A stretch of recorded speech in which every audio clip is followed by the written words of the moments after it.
டிட்வா சூறாவளி ஏற்படுத்திய வடுக்களை துடைத்து நாட்டை மீண்டும் இயல்பு நிலைக்கு கொண்டுவரும் உன்னத நோக்கில் ரீபில்டிங் ஸ்ரீலங்கா எனும் தேசிய திட்டத்தை ஜனாதிபதி அனுரகுமார திசாநாயக்க இன்று உத்தியோகபூர்வமாக ஆரம்பித்து வைத்தார்.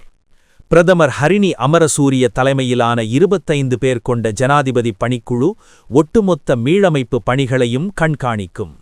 2026ஆம் ஆண்டிற்கான 500 பில்லியன் ரூபா மேலதிக மதிப்பீட்டு நிதி, வெளிநாட்டு உதவிகள் மற்றும் ரீபில்டிங் ஸ்ரீலங்கா நிதியம் மூலம் நிதி திரட்டப்பட உள்ளது.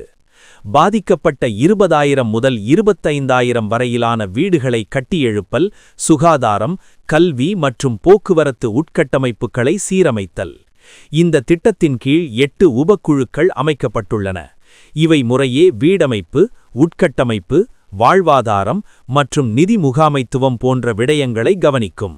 உலக வங்கியின் மதிப்பீட்டு அறிக்கையின் அடிப்படையில் மிகவும் பாதிக்கப்பட்ட மாவட்டங்களுக்கு முன்னுரிமை வழங்கப்படும் என ஜனாதிபதி இதன்போது தெரிவித்தார்.